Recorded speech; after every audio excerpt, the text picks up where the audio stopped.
आज की कहानी है एक ऐसी रहस्यमयी और खौफनाक शक्ति की जिसका नाम सुनते ही गांव के लोग रात में घरों से निकलना बंद कर देते थे। कहा जाता है कि घने जंगलों में पुराने पेड़ों के बीच एक ऐसी आत्मा रहती है जो जवान लड़कों को अपने जाल में फंसाकर उन्हें हमेशा के लिए गायब कर देती है। उसे लोग कहते थे यक्षिणी। लेकिन क्या सच में यक्षिणी होती है? क्या वो सिर्फ एक कहानी है या फिर सच में किसी अंधेरे जंगल में आज भी उसका वास है? आज की कहानी है अनूप और उसके 3 दोस्तों की, जिन्होंने मजाक मजाक में एक ऐसी गलती कर दी जिसे उस वक्त तो उन्होंने सिर्फ एडवेंचर समझा था, लेकिन उन्हें जरा भी अंदाजा नहीं था कि वही छोटी सी गलती उनकी जिंदगी का सबसे बड़ा अभिशाप बन जाएगी। उस एक रात ने ना सिर्फ उनकी दोस्ती बल्कि उनकी पूरी जिंदगी हमेशा के लिए बदल दी। और आखिर में उस गलती की कीमत उन सबको अपने होश और अपने अस्तित्व तक से चुकानी पड़ी। अनूप उड़ीसा में रहने वाला एक लड़का था। उसके 3 सबसे करीबी दोस्त थे, शमित, अमित और निखिल। चारों जिगरी दोस्त थे जो हर वक्त साथ रहते, साथ घूमते और हर काम मिलकर करते थे। कॉलेज खत्म हो चुका था और अब सब अपनी अपनी नौकरी ढूंढ रहे थे, लेकिन उन्हें पता था कि नौकरी लगने के बाद शायद वो सब अलग हो जाएंगे। इसीलिए अनूप ने एक प्लान बनाया। भाई, नौकरी वोकरी लगने से पहले कहीं ट्रिप पर चलते हैं। कहाँ? मेरे गांव चलो, उड़ीसा। वहां के घने जंगल, शांत माहौल और प्रकृति की खूबसूरती देखकर दिल खुश हो जाएगा। शहर की भागदौड़ से दूर ऐसी वाइब मिलेगी कि पूरा ट्रिप यादगार बन जाएगा। भाई सच बताऊं तो मैंने आज तक कभी असली गांव वाली लाइफ एक्सपीरियंस ही नहीं की। न खेत देखे, न जंगल, न वो शांत माहौल। मैं तो पक्का चल रहा हूं। थोड़ा एडवेंचर भी हो जाएगा और मजा भी आएगा। और अगर वहां भूत प्रेत मिले तो तुझे वही छोड़ दूंगा। अगले दिन चारों दोस्त ट्रेन से उड़ीसा के लिए निकल पड़े। पूरे सफर में मस्ती, गाने और मजाक चलता रहा, जिससे उनका सफर और भी यादगार बन गया। जब चारों दोस्त अनूप के गांव पहुंचे तो वहां का नजारा देखकर सब हैरान रह गए। अनूप का पुश्तैनी घर बेहद बड़ा और खूबसूरत था। चारों तरफ हरियाली फैली हुई थी, ठंडी हवा चल रही थी और घर से थोड़ी ही दूरी पर एक घना और रहस्यमयी जंगल दिखाई दे रहा था, जो माहौल को और भी अजीब बना रहा था। भाई, तेरा घर तो बहुत बड़ा और शानदार है। तूने तो कभी बताया ही नहीं कि तू इतना बड़ा खानदानी लखपति है। यहाँ का माहौल देखकर लग ही नहीं रहा कि हम किसी गांव में आए हैं। अरे नहीं भाई, ये मेरे चाचा का घर है। हम लोग तो बस कभी कभार छुट्टियों में यहाँ आते हैं। बचपन में काफ़ी वक्त बिताया है यहाँ, लेकिन शहर की भागदौड़ में अब गांव आना बहुत कम हो गया है। तभी वहां गांव के चरण अंकल आते हैं। अनूप को देखते ही वो मुस्कुराते हुए कहते हैं, अरे तू तो रमेश का लड़का है ना? कैसे हो बेटा? और तुम्हारे पापा कैसे हैं? बहुत साल हो गए तुम लोगों को गांव आए हुए। अब तो बिल्कुल ही आना बंद कर दिया है। हाँ अंकल, पापा काम में बहुत बिजी रहते हैं, इसलिए गांव आना अब काफ़ी कम हो गया है। इतना कहकर चारों दोस्त हवेली के अंदर चले जाते हैं। पूरे दिन गांव में घूमने, मस्ती करने और पुराने किस्से सुनने में निकल जाता है। लेकिन जैसे जैसे रात गहराने लगी, उनके अंदर एडवेंचर का उत्साह और बढ़ने लगा। रात होते ही चारों दोस्त बाइक लेकर घनी जंगल की तरफ निकल पड़े, बिना ये जाने कि वही रात उनकी जिंदगी की सबसे खौफनाक रात बनने वाली थी। रात को चारों बाइक से गांव में घूम रहे थे। तभी उनके पड़ोसी चरण अंकल अचानक बाहर आए। अरे बेटा, इतनी रात को कहां से आ रहे हो? बस अंकल, घूमने गए थे। घूमो, लेकिन रात में जंगल की तरफ मत जाना। क्यों अंकल, वहां क्या है? चरण अंकल कुछ सेकंड तक चुपचाप खड़े रहते हैं। उनके चेहरे की मुस्कान अचानक गायब हो जाती है और आंखों में एक अजीब सा डर दिखाई देने लगता है। वो धीरे धीरे चारों दोस्तों के करीब आते हैं और कहते हैं, रात के समय जंगल की तरफ मत जाना, वहां यक्षिणी का वास है। चरण अंकल की बात सुनते ही चारों दोस्त एक दूसरे की तरफ देखने लगे। माहौल अचानक थोड़ा गंभीर हो चुका था और अब सबके मन में सिर्फ एक ही सवाल घूम रहा था। यक्षिणी? वो क्या होती हैं? वो एक बेहद खूबसूरत पिशाचिनी है जो जवान लड़कों को अपनी सुंदरता और मीठी बातों से अपने जाल में फंसा लेती है। पहले वो उन्हें अपने वश में करती है, उनका दिमाग और सोच अपने काबू में कर लेती है और फिर उनका खून पीकर उन्हें हमेशा के लिए खत्म कर देती है। तभी अचानक वहां तेज ठंडी हवा चलने लगी। पेड़ों की शाखाएं जोर जोर से हिलने लगी और माहौल में एक अजीब सा डर फैल गया। चरण अंकल ने बताया कि उस जंगल से कई जवान लड़के रहस्यमयी तरीके से गायब हो चुके थे।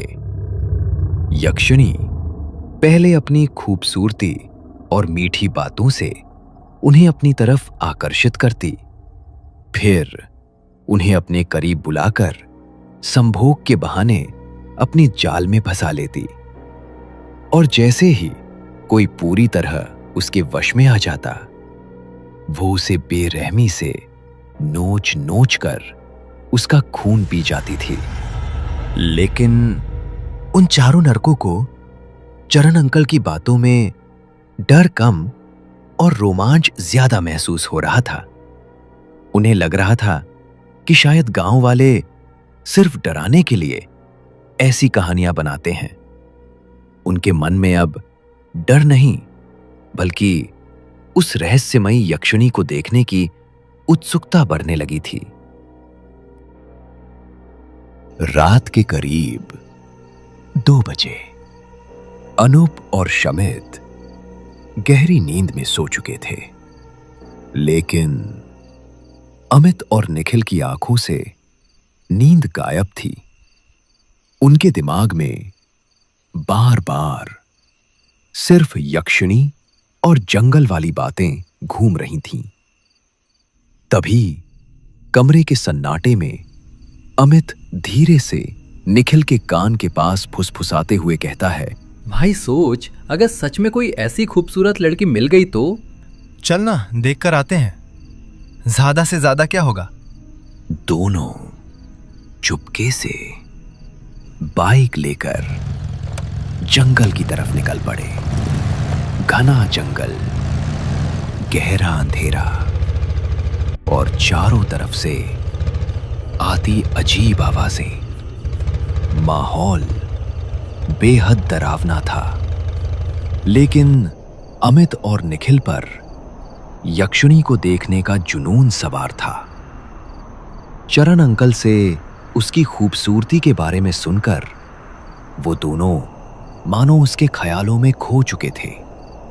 उनके अंदर का डर अब धीरे धीरे उत्सुकता और नशे जैसी दीवानगी में बदलता जा रहा था।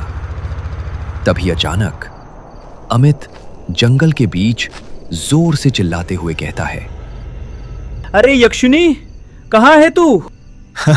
आ जा, डरते नहीं हैं हम। दोनों जंगल के बीच खड़े होकर जोर जोर से यक्षिणी को आवाजें लगाने लगे। कभी हंसते, कभी उसका मजाक उड़ाते, तो कभी उसे सामने आने की चुनौती देते। उनकी आवाजें घने जंगल में गूंज रही थीं, मानो वो किसी अनदेखी और खतरनाक शक्ति को खुद अपने पास बुला रहे हों। लो, अब तो इनवाइट भी दे दिया।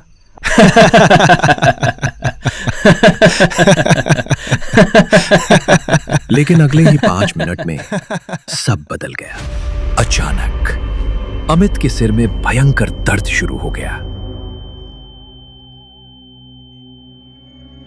ऐसा लग रहा था जैसे किसी ने उसके दिमाग को अंदर से जकड़ लिया हो। वो जोर जोर से चीखने लगा और दोनों हाथों से अपना सिर पकड़कर जमीन पर घुटनों के बल गिर पड़ा। उसकी आंखें लाल हो चुकी थीं और सांसें तेजी से चल रही थीं। उसी समय निखिल भी दर्द से तड़प उठा। भाई, मेरे माथे में बहुत दर्द हो रहा है। मेरे भी। उसके कानों में अजीब फुसफुसाहट गूंजने लगी, जैसे कोई औरत धीमी आवाज में उनका नाम पुकार रही हो। आ जाओ मेरे पास। निखिल डर के मारे इधर उधर देखने लगा, लेकिन घने जंगल में दूर तक सिर्फ अंधेरा था। अचानक उसके नाक से खून बहने लगा। वो दर्द से कराहते हुए पेड़ से टकराकर नीचे गिर पड़ा। दोनों जमीन पर बैठ गए। ऐसा लग रहा था जैसे कोई उनके दिमाग को चीर रहा हो। फिर जंगल में अचानक सन्नाटा छा गया। न झींगुरों की आवाज, न हवा की आवाज, कुछ भी नहीं। और तभी अमित के कान के पास किसी ने धीरे से फुसफुसाया, बाबू। निखिल, तूने कुछ बोला? नहीं। फिर निखिल के कान में एक आवाज गूंजी, ए बाबू। डर के मारे दोनों ने अपनी आंखें कसकर बंद कर ली। उनकी धड़कनें इतनी तेज हो चुकी थीं कि मानो सीने से बाहर निकल आएंगी। चारों तरफ गहरा सन्नाटा पसरा था। सिर्फ ठंडी हवाओं की सरसराहट सुनाई दे रही थी। और तभी अचानक किसी ने उनके चेहरों के बिल्कुल करीब आकर गर्म सांस छोड़ी। वो सांस इतनी भारी और अजीब थी जैसे कोई अदृश्य साया उनके बहुत पास खड़ा हो, उन्हें छू रहा हो, उन्हें अपने वश में करने की कोशिश कर रहा हो। अमित और निखिल डर से कांप उठे। उन्हें ऐसा महसूस हो रहा था मानो कोई औरत धीमी मीठी लेकिन डरावनी आवाज में उन्हें बहका रही हो। आंखें खोलो, मेरी तरफ देखो। उनके कानों में वो आवाज बार बार गूंजने लगी और जंगल का अंधेरा पहले से भी ज्यादा भयावह हो गया। दोनों ने हिम्मत करके आंखें खोली और देखा सामने वाले पेड़ के पीछे से एक बेहद सुंदर और रहस्यमयी औरत उन्हें घूर रही थी। धीरे धीरे वो अंधेरे से बाहर निकलकर उनके सामने आने लगी। जैसे जैसे वो करीब आ रही थी, जंगल का माहौल और भी अजीब होता जा रहा था। उसका चेहरा चांद की तरह चमक रहा था। लंबे काले बाल हवा में लहरा रहे थे और उसकी आंखों में एक ऐसा सम्मोहन था जिससे नजर हटाना नामुमकिन था। उसका नाजुक बदन और कातिलाना अदाएं देखकर ऐसा लग रहा था मानो स्वर्ग से कोई अप्सरा धरती पर उतर आई हो। उसकी पतली कमर, मदहोश कर देने वाली मुस्कान और नए नक्श इतने आकर्षक थे कि अमित और निखिल दोनों उसे देखते ही अपने होश खो बैठे। कुछ पल पहले जो भयंकर सिरदर्द उन्हें तड़पा रहा था, वो अचानक पूरी तरह गायब हो चुका था। अब उनके दिल में सिर्फ एक ही चाहत बची थी, उस रहस्यमयी औरत के और करीब जाने की। हे सुंदरी, तुम कौन हो? क्या तुम हमारी सारी इच्छाएं पूरी कर सकती हो? उसकी आंखों में अब डर नहीं, बल्कि उस रहस्यमयी स्त्री के प्रति एक अजीब सा आकर्षण दिखाई दे रहा था। यक्षिणी हल्की मुस्कान के साथ धीमी आवाज में बोली, हाँ, क्यों नहीं, लेकिन उसके लिए तुम्हें मेरे साथ चलना होगा। उसकी आवाज इतनी मीठी और सम्मोहित करने वाली थी कि अमित और निखिल दोनों जैसे उसके वश में होते जा रहे थे। हाँ, तुम जहां कहोगे हम वहीं चलेंगे। और वो दोनों यक्षुनी के पीछे पीछे जंगल के गहरे अंधेरे में चल पड़े। यक्षुनी धीरे धीरे आगे बढ़ रही थी और अमित पूरी तरह उसके वश में होकर बिना कुछ सोचे उसके पीछे चला जा रहा था। लेकिन तभी अचानक निखिल का पैर किसी कठोर चीज से टकराया और वो जोर से नीचे गिर पड़ा। जैसे ही उसकी नजर जमीन पर पड़ी, उसके होश उड़ गए। वहां इंसानों की पुरानी खोपड़ियां और हड्डियां बिखरी पड़ी थीं। उसी पल निखिल का सम्मोहन टूट गया और वो पूरी तरह होश में आ गया। उसकी सांसें तेज हो गईं और चेहरे पर डर साफ दिखाई देने लगा। लेकिन अमित अभी भी यक्षुनी के वश में था। उसकी आंखें भावहीन हो चुकी थीं और वो बिना रुके यक्षुनी के पीछे पीछे अंधेरे जंगल की ओर बढ़ता चला जा रहा था। अमित, अमित, रुक जाओ! जंगल में उसकी आवाज गूंज रही थी। अमित बिल्कुल चुप खड़ा था। ना उसके चेहरे पर कोई भाव थे, ना ही उसकी आंखों में कोई पहचान बची थी। वो बिना हिले, बिना कुछ बोले, बस यक्षिणी को लगातार घूरे जा रहा था। यक्षिणी उसे जंगल के बीचों बीच बने एक सुनसान और रहस्यमयी खंडहर में ले गई। वो जगह पूरी तरह वीरान थी, जहां दूर दूर तक किसी इंसान का नामो निशान नहीं था। उसके लंबे काले बाल, लाल साड़ी, बड़ी बड़ी आंखें और अलौकिक खूबसूरती ऐसी थी कि अमित पूरी तरह मंत्रमुग्ध हो गया और कुछ भी समझ नहीं पा रहा था। निखिल भी डरते डरते और छिपते हुए चुपचाप उनके पीछे पीछे जाने लगा।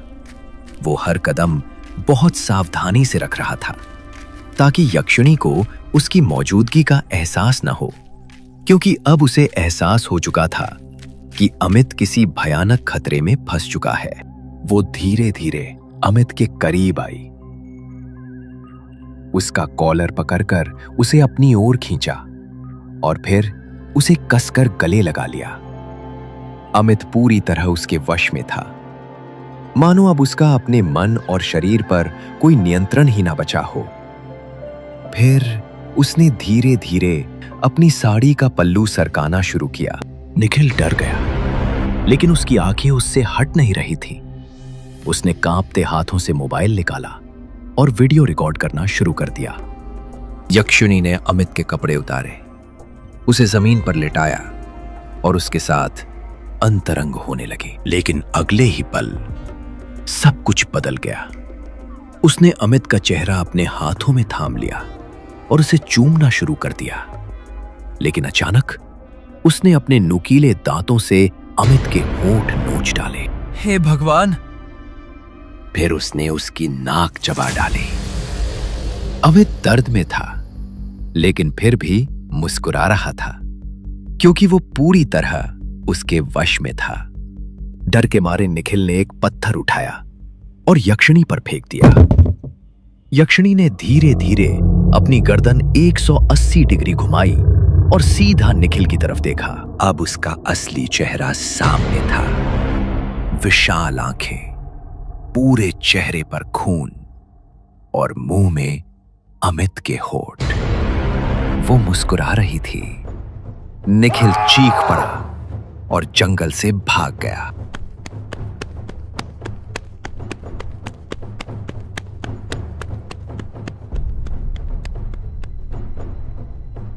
निखिल ने अनूप और शमित को सब कुछ बताया। पहले उन्हें विश्वास नहीं हुआ, लेकिन जब वो सुबह जंगल पहुंचे तो अमित गायब था। सिर्फ उसके कपड़े पड़े थे। डर के मारे तीनों जंगल में तेजी से भाग रहे थे। भागते भागते अचानक उन्हें रास्ते में एक रहस्यमयी बाबा दिखाई दिए। वो सफेद कपड़ों में शांत मुद्रा में खड़े थे और उनकी आंखों में एक अजीब सा तेज चमक रहा था। घने अंधेरे और डरावने माहौल के बीच उनका वहां अचानक दिखाई देना किसी चमत्कार से कम नहीं लग रहा था। बाबा, कृपया हमारे दोस्त को बचा लीजिए। वो औरत कोई इंसान नहीं है, वो उसे मार डालेगी। कौन मार डालेगी बच्चा? आखिर जंगल में तुम लोगों ने ऐसा क्या देख लिया है? वो यक्षिणी हमारे दोस्त को अपने साथ ले गई है। अगर हमने उसे नहीं रोका तो वो उसे जिंदा नहीं छोड़ेगी। तुमने बहुत गलत जगह पंगा लिया है बच्चा। जिस शक्ति को तुम लोग मजाक समझ रहे थे वो इंसान की जान तक ले सकती है। बाबा, हमारे दोस्त को बचा लो। अगर उसे बचाना है तो रात में जंगल में एक काला मंदिर दिखाई देगा, वहीं यक्षिणी का वास है। और निखिल? वो अब उसके असर में आ चुका है। बाबा ने अपनी थैली से थोड़ा सा पवित्र सिंदूर निकाला और उनके हाथ में देते हुए गंभीर स्वर में कहा, इसे हमेशा अपने पास रखना। यक्षिणी इस सिंदूर की शक्ति से डरती है। अगर वो तुम्हारे करीब आए तो बिना डरे इसे उसकी तरफ फेंक देना। बाबा की बातें सुनकर तीनों के दिल में थोड़ी हिम्मत तो आई, लेकिन डर अब भी उनके चेहरों पर साफ दिखाई दे रहा था। उस रात तीनों एक बार फिर उसी डरावने जंगल की ओर निकल पड़े। चारों तरफ गहरा सन्नाटा था। ठंडी हवाएं पेड़ों को हिला रही थीं और हर कदम के साथ ऐसा महसूस हो रहा था मानो कोई अंधेरे से उन्हें देख रहा हो। लेकिन इस बार उन्हें सच में वो काला मंदिर दिखाई दे गया। वो मंदिर पूरी तरह टूटा फूटा और भयावह था। मंदिर के अंदर दीवारों पर अजीब आकृतियां बनी थीं, सैकड़ों मर्दों की आकृतियां, और बीच में सबसे बड़ी आकृति थी यक्षिणी की। ये यक्षिणी है। अनूप और शामित डर से उस भयानक मूर्ति की तरफ लगातार देखे जा रहे थे। और तभी निखिल को अचानक बाबा की बात याद आई। उसने तुरंत अपनी जेब से सिंदूर निकाला और पूरी ताकत से यक्षिणी की आकृति की तरफ फेंक दिया। पूरे मंदिर में औरत की जोरदार हंसी गूंज उठी।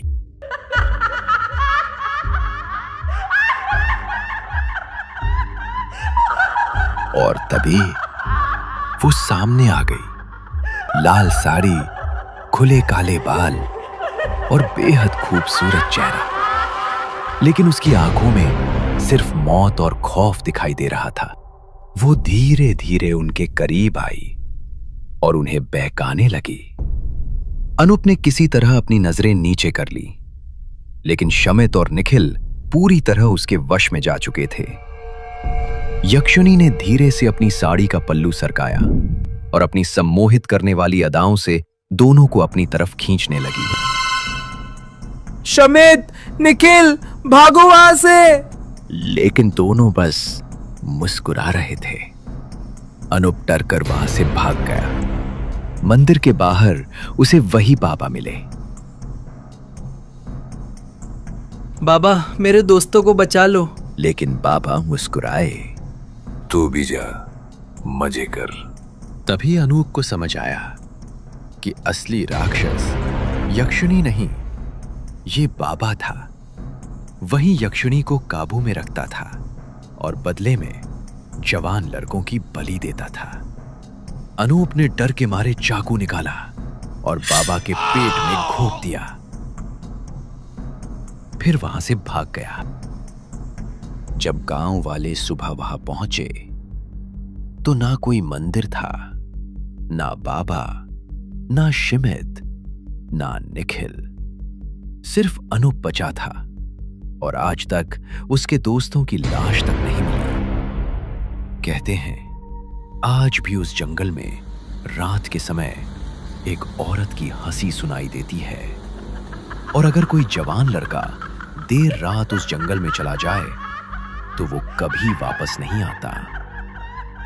तो दोस्तों, अगर आपको ये कहानी पसंद आई हो तो लाइक, कमेंट और शेयर जरूर करना। और हां, अगर कभी देर रात किसी जंगल में आपको कोई बेहद खूबसूरत औरत अकेली दिखाई दे तो उसकी आंखों में देखने की गलती मत करना, क्योंकि हो सकता है वो इंसान ना हो।